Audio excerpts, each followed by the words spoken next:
Jangan tertipu oleh dunia. Dunia ini sifatnya tidak nyata.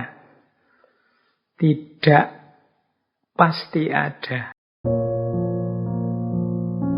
Assalamualaikum warahmatullahi wabarakatuh.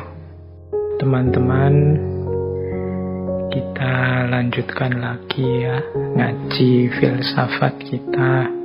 Teman-teman kan sering dengar istilah misalnya kita orang hidup itu harus punya mimpi. Kita juga sering dinasehati bermimpilah, punyalah harapan, punyalah cita-cita. Mungkin kita lebih akrab dengan kata-kata cita-cita atau harapan, meskipun sebenarnya konotasinya sama. Seandainya kita menggunakan kata-kata mimpi. Nanti kita lihat ya sedikit-sedikit bedanya di mana kalau kapan kita menggunakan kata mimpi, kapan kita menggunakan kata harapan. Tapi yang jelas yang dimaksud mimpi malam hari ini mimpi dalam konotasi motivasional tadi, konotasi bahwa kita di antara yang membentuk diri kita itu mimpi-mimpi kita, harapan-harapan kita. Siapa kita itu jawabannya tidak selalu harus dilihat seperti apa kita saat ini. Bisa juga dilihat dari mimpi-mimpi kita itu apa. Keinginan-keinginan, harapan-harapan dalam hidup kita itu apa. Nah, itu juga nanti menunjukkan siapa kita yang sebenarnya. Karena kadang-kadang orang itu tidak sepenuhnya bisa mewujudkan keinginan-keinginannya. Misalnya, saya itu inginnya jadi orang yang soleh, pinter, tekun, rajin, dan lain sebagainya. Cuma kan ada banyak keterbatasan yang membuat saya tidak bisa sepenuhnya seperti itu tadi. Tapi toh demikian, saya masih tetap berkeinginan, saya masih tetap bermimpi untuk jadi orang yang soleh, yang tekun, yang rajin, yang pinter, dan lain sebagainya. Loh, mimpi-mimpi saya ini kan sebenarnya menunjukkan orientasi hidupku ke situ. Nah, orientasi hidup ini juga bisa dipakai untuk mendefinisikan siapa aku. Baik, saya awali dari awal tentang filosofi mimpi. Saya masih ingat di salah satu sesi ketika dulu kita membahas tentang Imam Ghazali. Jadi kalau teman-teman membaca misalnya kitabnya Imam Ghazali yang judulnya Al-Munqidh Minad Dhalal. Di situ Imam Ghazali melakukan penjelajahan keilmuan, penjelajahan intelektual saat mengalami keraguan-raguan terhadap kebenaran yang pasti. Nah, di antara yang diulas oleh Imam Ghazali itu antara lain tentang mimpi. Jadi kata Imam Ghazali di Al-Munqidh itu begini. Kita ini menganggap bahwa akal pikiran kita itu kebenarannya pasti dan bisa dipertanggungjawabkan. Ini melebihi kebenaran yang kita peroleh dari panca indera. Jadi beliau kan meranking ilmu-ilmu itu yang diperoleh dari panca indera, yang diperoleh dari akal, dan nanti ilmu yang diperoleh dari pengalaman religius. Nah, menurut penjelajahannya Imam Ghazali, manusia itu cenderung sangat percaya pada kebenaran-kebenaran yang diperoleh lewat akal melebihi kebenaran yang diperoleh lewat panca indera. Lewat panca indera itu kita misalnya zaman SD dulu kan ada itu pelajaran, kita lihat gelas ada airnya terus dimasuki pensil. Loh, pensilnya itu kelihatan bengkok. Tapi kan kita tidak menyimpulkan pensilnya bengkok. Kita simpulkan pensilnya tetap lurus. Hanya saja pandangan mata kita terdistorsi. Nah, yang bisa menyimpulkan pensil tetap lurus itu kan akal. Kalau dasarnya hanya panca indera menggunakan mata, ya pensil tadi kelihatannya sudah bengkok. Dari sini terus disimpulkan bahwa kalau begitu akal itu lebih kuat untuk menemukan kebenaran.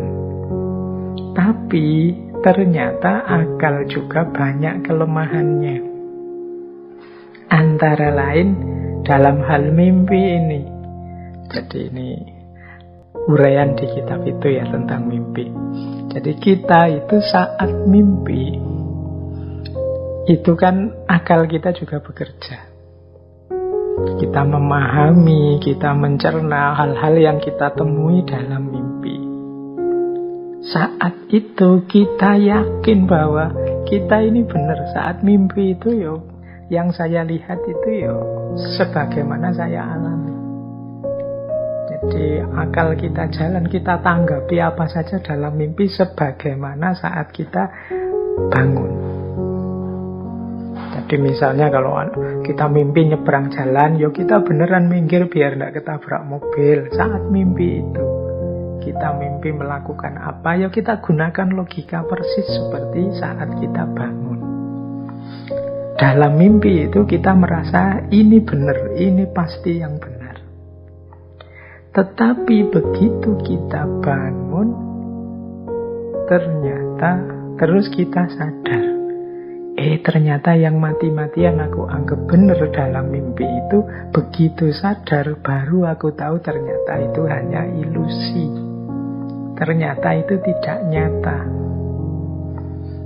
Nah ini kalau di kitab Al-Munqidh Minadh Dhalal ini dipakai untuk menyimpulkan akal juga tidak selalu mampu menangkap yang benar. Buktinya dalam mimpi itu sesuatu yang maya, yang ilusi dianggap nyata. Apalagi hari ini Imam Ghazali lahir di abad itu. Kalau hari ini ada fenomena post-truth misalnya, akal kita kan sering tertipu oleh hoax-hoax itu. Jadi yang kita anggap benar ternyata salah. Kita anggap nyata ternyata hanya ilusi, hanya maya. Nah, ini nanti jembatan untuk masuk ke beberapa gagasan filosof tentang mimpi, tentang filsafat mimpi.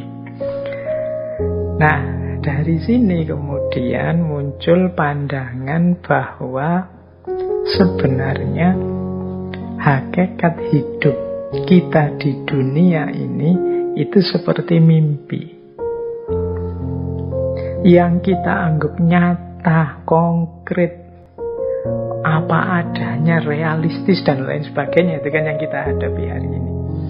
Itu persis seperti kalau kita mimpi. Kalau kita mimpi itu kan kita merasa persis seperti hidup hari ini. Nah nanti kita sadar bahwa betapa ilusifnya, betapa tidak sejatinya hidup ini begitu kita bangun.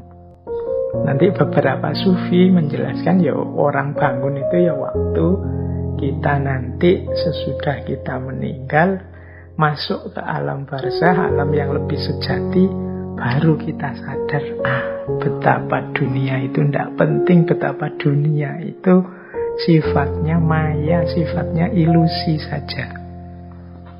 Makanya saya teringat ada satu kata-kata yang masyhur sekali. Kalimat ini sudah sangat sering didiskusikan, yaitu annasu niyamun fa'idha matu intabahu. Jadi manusia itu hakikatnya adalah tidur. Dan nanti saat dia meninggal, saat dia mati, intabahu, baru dia bangun.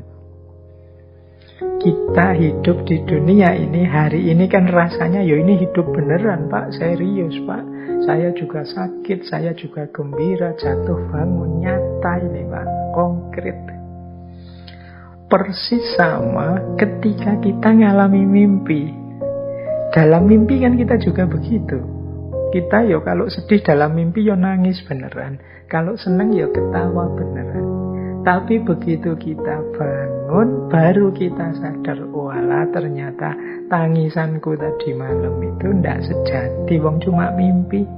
Ketawaku, senyum-senyumku tadi malam juga tidak sejati, wong cuma mimpi. Nah, dari qaul ini annasu niyamun faida matu intabahu, manusia itu tidur, nanti kalau mereka bangun, kalau mereka mati baru mereka bangun. Nah, berarti sebenarnya mungkin saja dunia ini sifatnya seperti mimpi kalau kita tidur. Kita memang rasanya sih serius ini, tapi nanti begitu kita bangun, kita baru sadar bahwa ini hanya ilusi. Kalau dalam dunia tasawuf, qaul ini sebenarnya diorientasikan agar kita jangan terlalu terikat oleh dunia, jangan tertipu oleh dunia. Dunia ini sifatnya tidak nyata, tidak pasti ada. Ya satu-satunya yang pasti ada kan memang Allah. Bahkan diri kita ini kan hanya dipinjami keberadaan oleh Allah. Makanya eman-eman kalau kita hidup di dunia ini terlalu terikat, terlalu terpengaruh, tertipu. Wong ini hanya mimpi. Harusnya kita lebih serius di hidup yang sejati, yaitu saat kita bangun. Nah, ini salah satu filosofi yang berhubungan dengan mimpi. Ini dari para tasawuf.